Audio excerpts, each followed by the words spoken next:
Hello everyone, আসসালামু আলাইকুম। আজকে আমাদের গন্তব্যস্থল হচ্ছে কিশোরগঞ্জ রেলওয়ে স্টেশন। ওইখানে রয়েছে দাদা biryani and fast food restaurant. ওইখানে যাওয়ার মূল উদ্দেশ্য হচ্ছে সাজিকের ঐতিহ্যবাহী ব্যাম্বো বিরিয়ানি এবং মটকা বিরিয়ানির স্বাদ গ্রহণ করা। দাদা বিরিয়ানি অ্যান্ড ফাস্ট ফুড রেস্টুরেন্টে যেভাবে যেতে পারবেন, কিশোরগঞ্জ একরামপুর হতে অটো যোগে রেলওয়ে স্টেশনে চলে যাবেন। রেলওয়ে স্টেশনের মেইন গেট দিয়ে একদম সোজা সামনে উপস্থিত। এখানে আসার মূল উদ্দেশ্য হচ্ছে সাজিকের ব্যাম্বো বিরিয়ানি এবং মটকা বিরিয়ানির স্বাদ নেওয়ার জন্য। আসলে কিশোরগঞ্জে এই প্রথম দাদা বিরিয়ানি নিয়ে আসছে সাজিকের সেই ঐতিহ্যবাহী ব্যাম্বো বিরিয়ানি এবং মটকা বিরিয়ানি। দাদা বিরিয়ানি অ্যান্ড ফাস্ট ফুড রেস্টুরেন্টটি দেখতে যদিও ছোট হয়, কিন্তু ডেকোরেশনগুলো অনেক সুন্দর। আমার কাছে খুবই ভালো লেগেছে। জীবনকে উপভোগ করতে হলে ঘোরাফেরা এবং খাওয়া দাওয়ার বিকল্প নেই।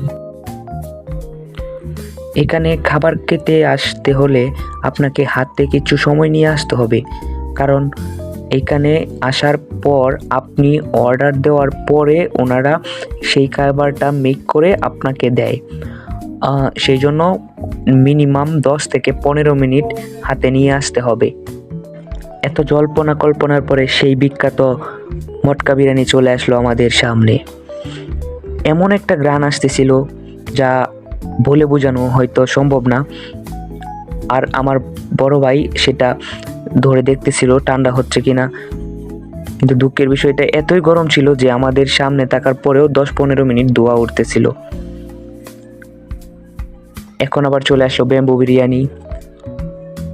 আসলে ব্যাম্বো বিরিয়ানিটা যেভাবে মেক করা হয় একেবারে অর্গানিক ভাবে, এখানে কোনো কারচুপি নাই। আর আমরা তো ভিতরে গিয়েও দেখেছি, যেটা হয়তো ক্যামেরা বন্দি করতে পারি নাই অন্ধকারের জন্য, কিন্তু এটা একেবারে অর্গানিক ভাবে বানানো হয়। আর এটার মুখ খোলার পরে এত সুন্দর একটা স্মেল আসতেছিল, যেটা হয়তো মানে আপনি যদি এখানে উপস্থিত না থাকেন তাহলে কখনোই বুঝতে পারবেন না। এত সুন্দর বিরিয়ানি আর এত সুন্দর স্মেল, যা আর আমার লোভ সামলে রাখতে পারি নাই। কখন শুধু খেয়ে ফেলবো সেই তাড়াহুড়োই ছিলাম, কিন্তু এতই গরম যে ধরবো কি ধরবো না সেইটাও ভিতরে ভিতরে ভয় লাগতেছিল।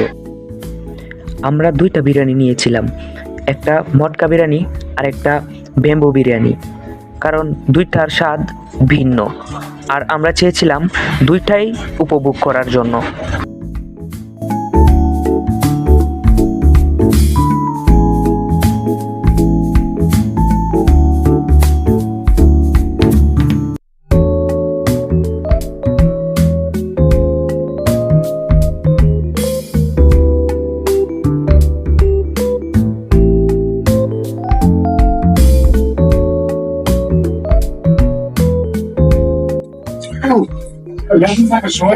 ডিফারেন্স একটা বিরিয়ানি নর্মালি বিরিয়ানি খাওয়া যায় বা পার্বত্য অঞ্চলে অথবা স্বাদের কোনো পার্বত্য অঞ্চলে এগুলো পাওয়া যায় স্বাদ।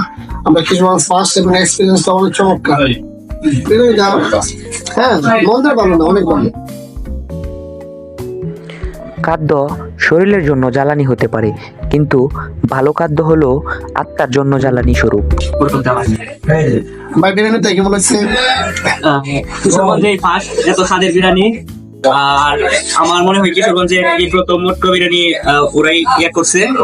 অনেক স্বাদ, অনেক ভালো লাগলো। অনেক নতুন একটা এক্সপিরিয়েন্স যা পূর্বে কখনো হয় নাই।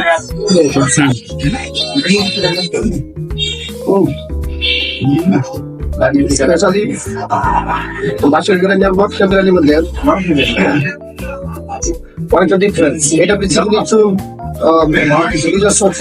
অনুসরণ করে বাসের বিরিয়ানিটা তো খালি পার্বত্য অঞ্চল, কিন্তু দুইটাই খেতে হবে, না হলে বোঝা যাবে না স্বাদের মধ্যে যে একটা পার্থক্য বোঝা যাবে না। এটা জাস্ট অন্যরকম। যারা সুন্দর আমার কোনো জায়গায় পাওয়া যাবে, আপনারা ইচ্ছা করলে খেতে পারেন, জাস্ট অন্যরকম। চলুন জেনে নেওয়া যাক এখানে আর কি কি পাওয়া যায় এবং সামনে কি কি আসতেছে। আসলে বেম্বু বিরিয়ানিটা কবে থেকে শুরু করছেন?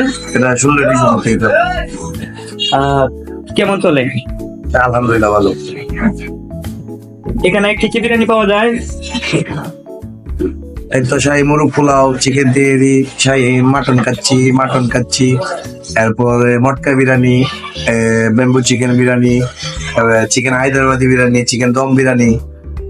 সামনে আপনার পরিকল্পনা কি? সামনে আরো নতুন কিছু আসছে কি? এতে সামনে পরিকল্পনা আছে কালিয়া বিরিয়ানি, যা আমাদের সাদা এবং আমাদের কালো থাকবে। এরপর আরো আসবে নতুন নতুন। আর আমার ভিউয়ার্স আসলে একটু ছাড় পাবে কি?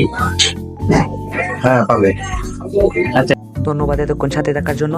যারা এই ভিডিওটি ফেসবুক পেজ থেকে দেখছেন তারা সবাই শেয়ার এবং ফলো করে দিবেন, আর যারা ইউটিউব চ্যানেল থেকে দেখছেন তারা সবাই সাবস্ক্রাইব করে দিবেন। ধন্যবাদ।